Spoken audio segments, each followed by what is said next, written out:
Irene folded each towel so the corners lined up just right, like she always had. She ironed every shirt carefully, even though no one seemed to notice anymore.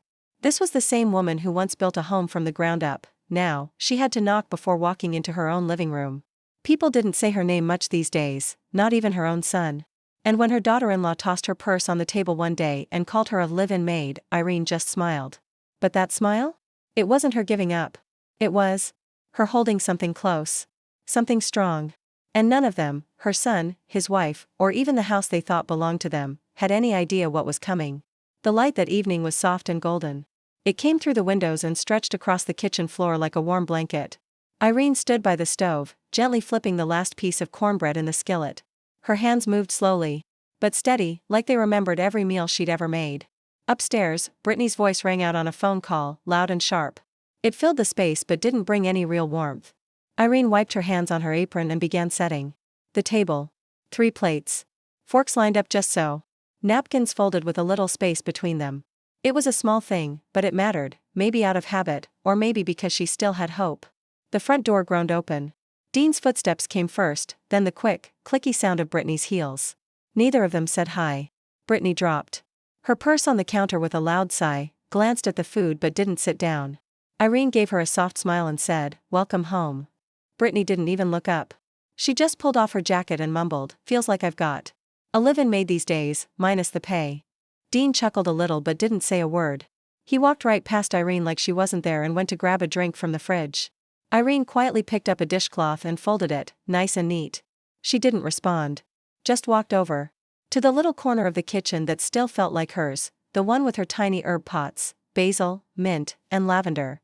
No one had bothered that space yet. She whispered, mostly to herself, "I don't need much. Just a little space, a stove, and some peace." Behind her, Brittany was already going on about redoing the kitchen, changing the backsplash, painting the cabinets, maybe even tearing out the pantry to make room for wine storage. Irene kept folding. Kept smiling. Not because she agreed, but because sometimes, even staying quiet speaks loud. And Irene? She had learned how to carry silence better than anyone. Every morning, Irene got up before the sun even reached the backyard fence. She moved through the kitchen quietly, set up the coffee maker, cracked 2 eggs into a bowl. Never more than 2. Brittany didn't like the smell of too much cooking oil in the air. The house stayed quiet until around 8. Dean's alarm would go off, once, then again. Brittany didn't get up with it. She waited for Dean to bring her coffee to the nightstand. Irene had learned their routines without asking. She stopped asking years ago. On Tuesdays, she vacuumed the guest room no one used. On Fridays, she polished the baseboards with lemon oil. Her knees hurt more lately, especially on the stairs. But she didn't complain. She told herself, "If I'm moving, I'm still capable." Dean once told her he wanted her there so the house would feel warm, so someone would be around while they built their life. Irene held on to those words for a long time. Some nights, she sat alone out on the patio, sipping peppermint tea from an old chipped mug she'd brought from her own place. The bottom still had her late husband's initials scratched into it. No one ever noticed. She spent those quiet nights counting tiny things, the neighbor's dog barking at squirrels, the smell of fresh laundry drifting through the vents, the memory of Dean as a little boy running barefoot through the sprinklers. She never wanted to be a burden. She told herself that so often it turned into a kind of quiet prayer, not spoken out loud, just repeated in her chest with every breath. After dinner, Brittany rarely said much. Sometimes she disappeared into the bedroom. Other times she just scrolled through her phone on the couch. Irene had learned to read the room, to know when she was welcome, and when she wasn't. One day, Brittany left a note on the fridge. Irene thought it was a grocery list. But it was a schedule. Her name was written next to things like laundry, pantry reorganization, and vet appointment. No one asked her, they just expected it. She followed the list without a word. Dean didn't seem to notice what was changing. Or maybe he just didn't want to. And every day, Irene kept moving quietly through the house. Not defeated. Just waiting. Watching. Holding something deep and quiet that nobody saw coming. Dean had rushed out that morning without even asking if his mom had eaten. Irene stayed busy, like always. She cooked. She cleaned. She planted marigolds in the side garden. She told herself this was what love looked like during the quiet years, simple, steady, and mostly unnoticed. She kept hoping that maybe, once the baby came, Brittany might soften a little. That hope lived in the same drawer as her tea. She opened it every night, even when the spoon scraped the bottom of the tin. Irene didn't need praise. She just needed A reason to keep switching on the porch light every evening. On Sunday afternoon, Brittany's friends came over from the design firm. They walked in with wine bottles, big sunglasses, and voices that were too loud even before they reached the door. Irene had polished the hallway floor the night before. She'd set coasters neatly on the coffee table, just in case. No one used them. She stood quietly in the kitchen doorway, watching. Brittany was all smiles, showing off the living room with a wave of her freshly manicured hand. One of the women complimented the curtains. Brittany lit up and said everything was finally coming together, now that they had more room to breathe. Irene understood what that meant. The extra room came from her moving her sewing machine out to the garage, from packing up the last of her family photos.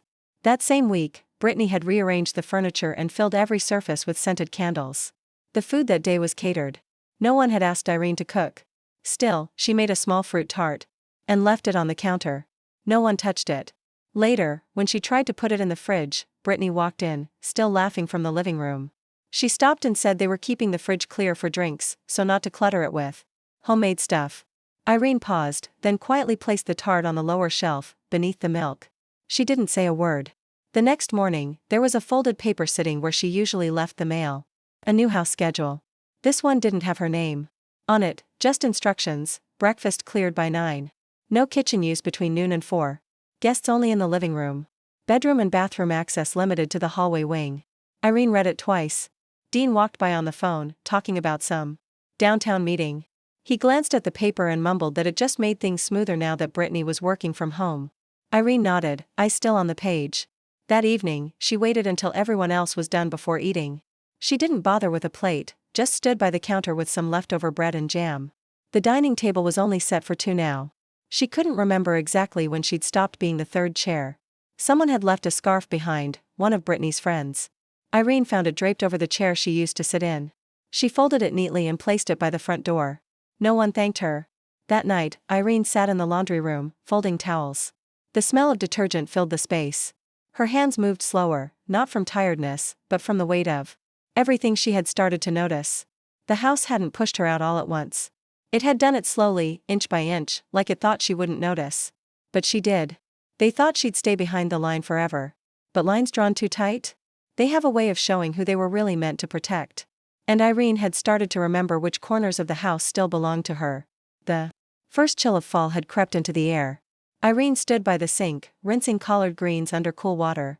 Her sleeves were rolled up. Outside, the leaves were just starting to turn gold, though no one in the house seemed to notice. Since the guests left, the kitchen had been quiet, quieter than usual. Brittany's parties always left behind more silence than dishes. Dean sat at the table scrolling through his phone.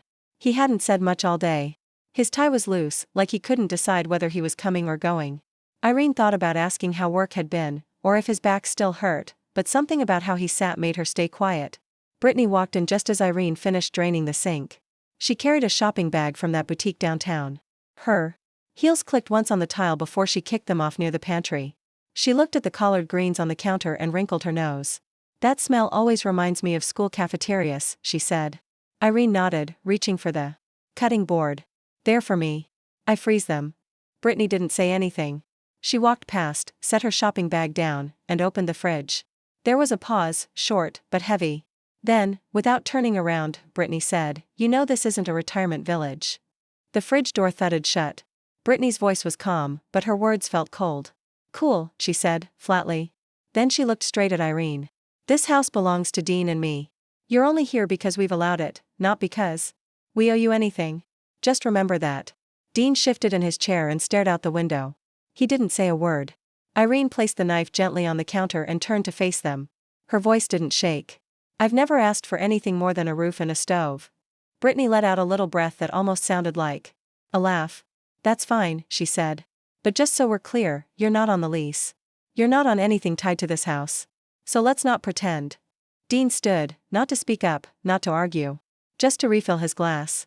Irene felt her eyes sting, but she blinked it back. Not here. Not in front of them. She picked up her bowl, turned back to the stove, and quietly kept chopping.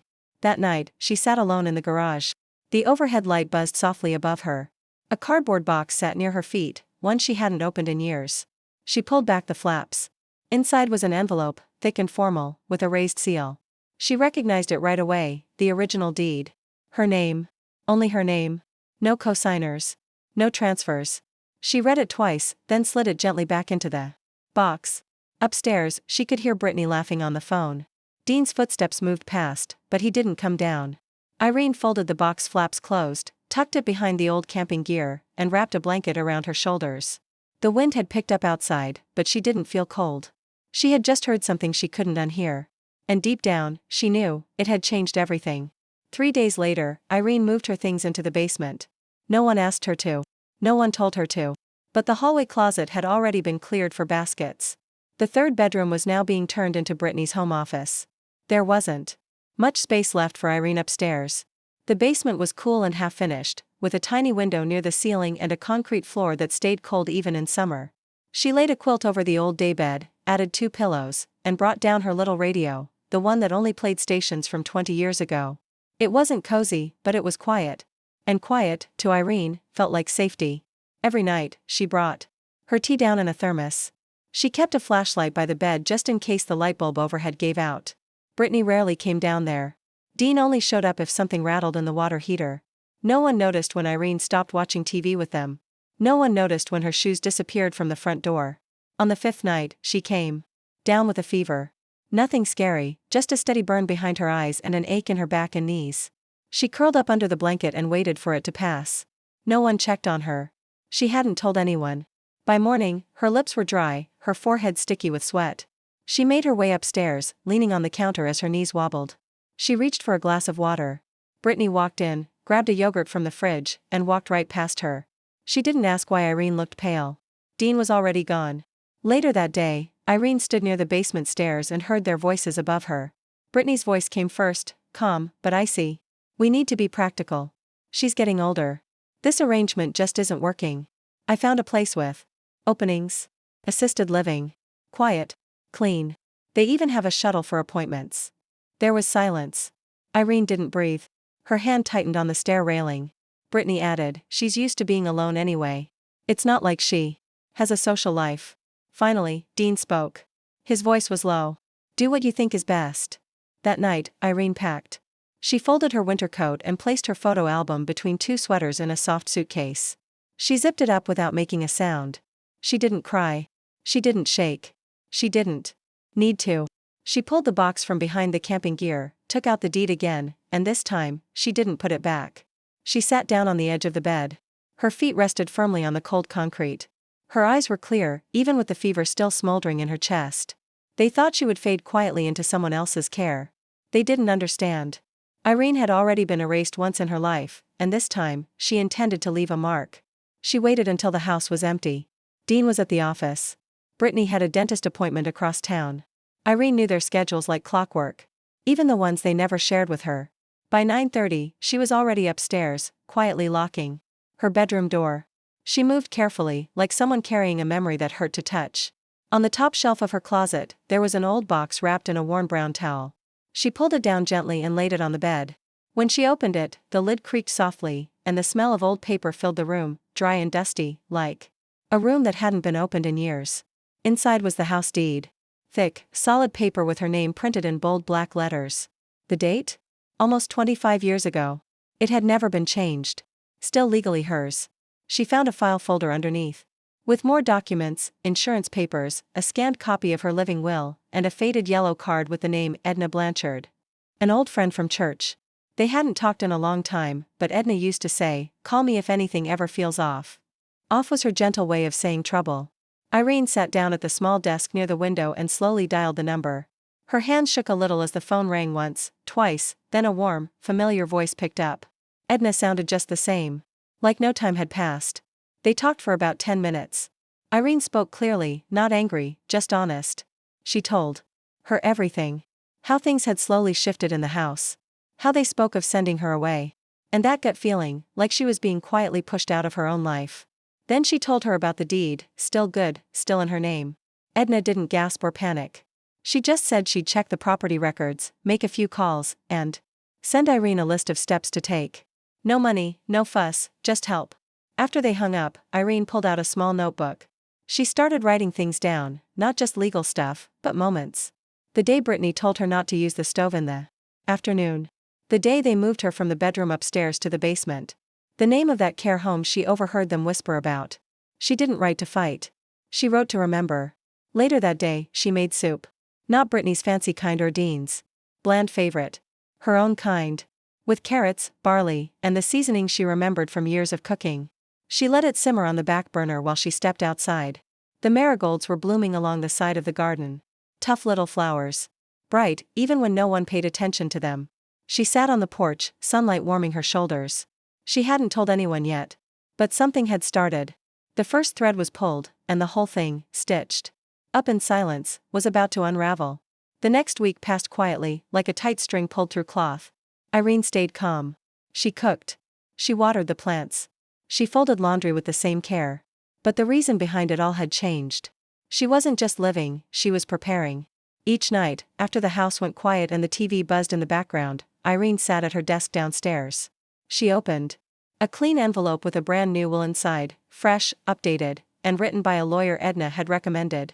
Her old will had left everything to Dean, just by default. That one was now ripped in half at the bottom of the trash can, hidden under tissues and apple peels. This new will was different. The house, the savings, the bonds her late husband had kept in that old fireproof tin, it was all going to Natalie. Her brother's daughter. The only one who showed up after the surgery. The only one who listened to her stories. The only one who said thank you like she meant it. Irene didn't choose Natalie to be cruel.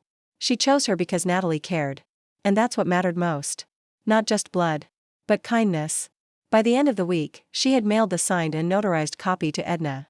The second copy stayed hidden in a folder marked recipes. The next steps took a little more courage.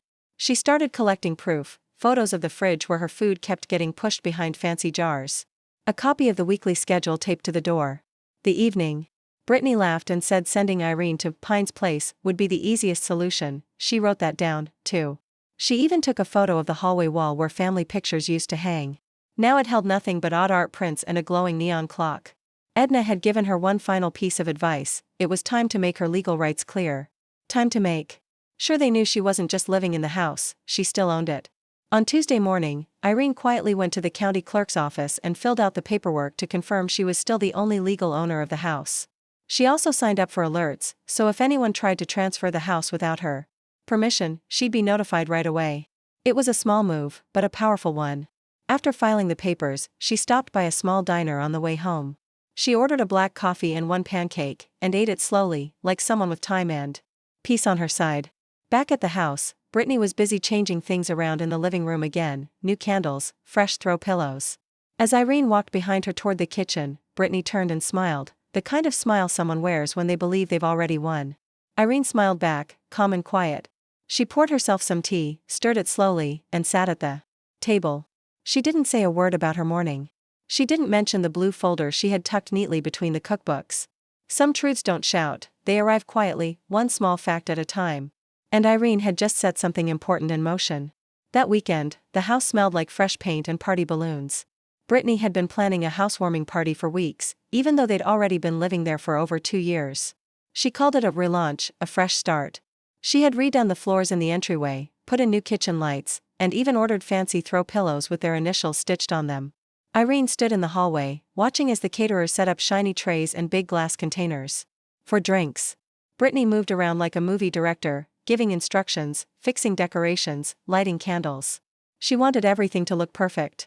Dean just stood nearby, adjusting his collar and smiling politely. He greeted the guests like a man trying to look at home in a place he knew deep down didn't belong to him. Nobody asked Irene where she would be during the party. Nobody gave her a roll or even saved her a seat. She stayed in the kitchen, quietly, arranging crackers and fruit on a tray that no one would probably touch. Through the open sliding door, she could hear laughter from the patio. Brittany's voice, loud and proud, rose above the others as she told the story of how they found the house, how Dean spotted the listing and how she turned it into the beautiful place it was now. Irene kept slicing strawberries, calm but alert. The floor felt colder under her feet than usual, even with the new rugs. At one point, a woman in high heels came into the kitchen looking for the bathroom. She paused when she saw Irene and asked, "Are you the caterer?" Irene smiled softly and replied, "Just someone who knows where things are." The woman laughed lightly and walked away. Later that night, after the guests had gone and the garden lanterns outside had started to dim, Brittany stood in the living room with a glass of wine, flipping through party photos on her phone. She looked pleased. Dean leaned against the wall, loosening his tie. That went well, Brittany said. Dean nodded. A little too much wine, but yeah. Maybe next time we do a spring brunch. Irene stepped into the room, quietly holding a folded cloth napkin. She didn't say anything. Brittany glanced over and smiled faintly. Glad you stayed out of the way tonight. It worked better that way. Irene gave a small nod, then turned and walked back downstairs to the basement. Down in her room, she sat on the edge of her bed and reached under the blanket for the envelope she'd hidden earlier. It had the official county seal on it. Inside was confirmation that a legal review of the property had been requested, looking into the deed and any changes made over the past 2 years without her permission. Upstairs, the house glowed with warm lights and leftover party cheer. But underneath, everything had already begun to shift. Dean and Brittany had no idea. The next morning, the house smelled like wilting roses and spilled wine. Irene was already up, quietly cleaning the kitchen. She had finished half of it before Brittany came downstairs in her silk pajamas, hair in a loose bun. Dean was on the phone in the hallway, pacing nervously. His shoulders were tense. Irene caught a glimpse of his face, tight and focused, the same look he always had when something wasn't going his way. She folded the last napkin, tucked it into the drawer, and waited. Her hands were calm. Her eyes, steady. At exactly 10:23, there was a knock at the door. It was firm. The knock on the door was firm and steady, not angry, just serious. Irene was the closest to it, but she stayed where she was. Dean walked over and opened the door, looking confused. 2 officers stood outside. They weren't aggressive, just calm and official. Are you Dean Ramsey? One of them asked. Dean nodded. Slowly. We're here on behalf of the county clerk's office and the Superior Court, the officer said. There's a temporary order in place for this property. Starting now, any renovations or attempts to sell this house must stop until a legal review is complete. Dean blinked, not quite understanding. Brittany appeared behind him, holding a cup of coffee. Her sleepy face quickly changed to alert and tense. What is this about? She asked sharply. The officer handed them a sealed envelope. The ownership of this house is being reviewed. Until that's sorted out, the court has placed it under protection. You're both required to vacate the property within 72 hours unless a judge says otherwise. Dean stuttered, trying to form a sentence. Brittany's mouth opened like she was going to argue, but nothing came out. Irene stepped forward. She didn't say anything. She didn't smile or gloat. She just looked Dean in the eyes, and waited. After the officers left, Dean stood frozen in the hallway, the envelope shaking a little in his hand. That afternoon, Irene called Edna. They calmly walked through what came next. All the documents had been filed correctly. The court had accepted the case based on the deed history and the detailed log Irene had kept about how she'd been treated. No drama, no wild claims, just the truth. Later that night, Dean knocked on the basement door. Irene opened it without hesitation. You knew this was coming, he said quietly. She looked at him, not angry, not bitter. I never left this house, Dean, she said gently. I just stepped back. You and Brittany thought being quiet meant I had given up. He didn't answer. His shoulders sagged. Irene gave him a long look, then quietly closed the door. Upstairs, Brittany had already started packing. She was throwing clothes into bags with frantic energy. By the next evening, they were gone. No yelling. No apologies. Just the sound of a car pulling away and the screen door closing behind them. Irene stood in the middle of the empty living room. It felt different now. Not louder, just honest. She picked up her cup of tea, walked to the back porch, and sat down. This wasn't revenge. It was something deeper. Something slower. This was about setting things right. And she hadn't done it with anger. She'd done it with patience, with proof, and with quiet strength. For 2 days, the house was still. Not the cold kind of quiet she had lived with before, where no one talked and tension filled the air. This was peaceful. The air moved freely. Doors opened without anyone watching. It felt like the house could finally breathe. Irene didn't rush to change things. She took her time. One room at a time. She opened windows, let in the cool October air. She dusted shelves. Took down Brittany's framed art and stacked it carefully in the garage. She didn't break anything. She wasn't careless. She never had been, and she wasn't about to start now. She repotted the tired snake plant in the kitchen and moved it to where the sunlight hit in the morning. By Friday, her name was officially restored as the sole owner of the home. The court's decision was short and clear, no one challenged it. The deed said enough. And so did Irene's careful notes about how she'd been treated. Her affidavit stayed sealed, but the message was clear. On Saturday, the phone rang.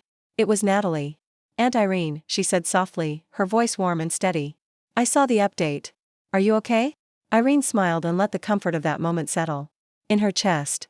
They talked for 15 minutes. Nothing too serious. Just easy, loving conversation. The kind that fills a room with quiet joy. Later that afternoon, a letter arrived in the mail. It wasn't from a lawyer.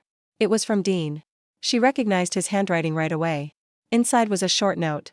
There was no apology, just an attempt to explain. He said he had felt torn.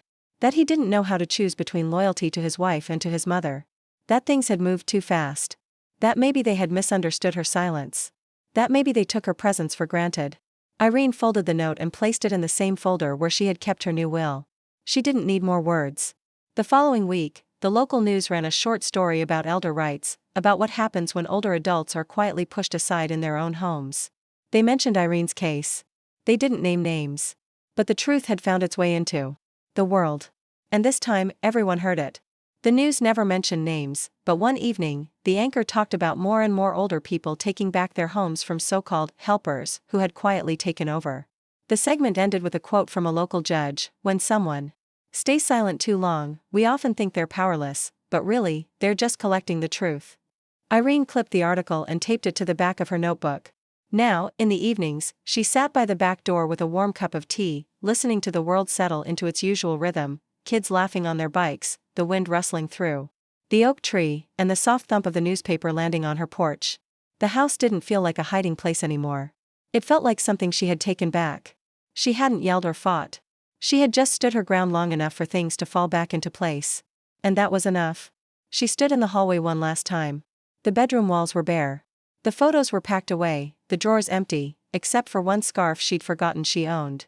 Brittany's perfume still lingered in the air, soft and stubborn, like a memory refusing to fade. Irene didn't stay long. Her hands were steady. Natalie arrived that morning, right on time. She parked at the curb and stepped out wearing jeans and a soft blue sweater, the kind that made her seem like she already belonged there. Irene opened the door before she could knock. They didn't hug at first. They just looked at each other. No rush. No pretending. Just a quiet moment of "I see you." Over coffee, Irene handed her an envelope. It held the house keys, a copy of the will, and the final documents. Natalie didn't reach for them right away. "You sure?" she asked. Irene gave a small nod. "I've lived here long enough. This house needs someone who remembers the warmth, not just the walls." They spent the afternoon packing Irene's last few things, some books, a few sweaters, an old pie dish with a crack in the handle. Irene didn't pack with emotion. She packed with purpose. That evening, Natalie walked through the house slowly, touching the banister, peeking into the pantry, glancing out at the backyard where the marigolds still bloomed stubbornly, refusing to give up. Irene didn't say anything. She didn't need to. She had already said everything that mattered. At sunset, Irene slipped on her coat and picked up her overnight bag. She turned off the lights one by one, then paused at the front door just a moment longer. She didn't cry. Natalie offered her a ride, but Irene gently said no. A taxi was already waiting. She glanced back just once. The porch light flickered on as the sun sank behind the trees. It wasn't a sad goodbye. It was the closing of a chapter, on her terms. Her new apartment was small. Just 2 rooms and a little balcony that faced a quiet park. But the windows caught the morning sun just right, and the silence didn't feel cold, it felt peaceful.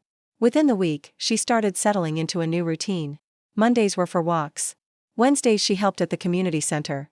Fridays, she hosted a free cooking group for other seniors like her, women with stories they weren't ready to let go of. She hadn't left to run away. She had left to start over. And she did it with quiet strength, the kind no one had expected from her. It was raining softly the morning Dean called. Irene was at her kitchen table, slicing pears for a tart she planned to bring to her Friday group. The phone buzzed once, then again. She recognized the number but didn't pick up. The machine answered, and Dean's voice came through the speaker, quieter than she remembered. He said he hoped she was doing okay. That he heard about her cooking group. That even though they moved into a bigger house, it felt empty without her. He said he missed her. He asked if she might call him back. Irene listened while her hands kept moving, calmly slicing the pears. She didn't stop the message. She didn't delete it either. Instead, she reached for a blank card, wrote a short note in her neat handwriting, and mailed it later that day. "Dean, I'm not at the old address anymore. Take care." Mom, she didn't say more. Not because she was angry, but because she was finally at peace. She dropped the envelope into the mailbox, then turned and headed back to the park path behind her apartment. That afternoon, she hosted her group.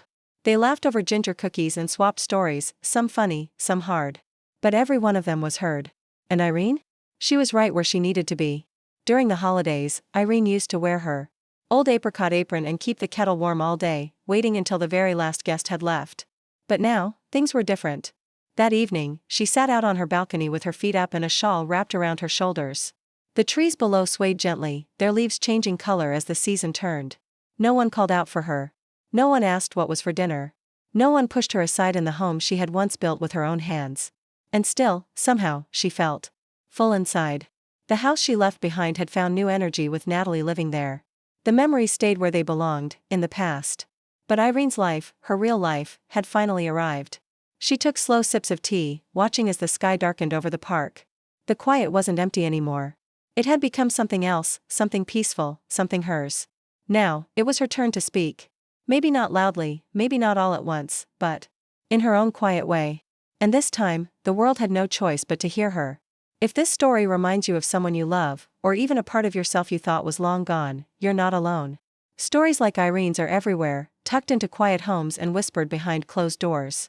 Sometimes, the bravest thing we can do is choose peace over shouting, memories over bitterness, and dignity over drama. If you've ever found strength in stillness, or peace in your own quiet moment, this story was meant for you.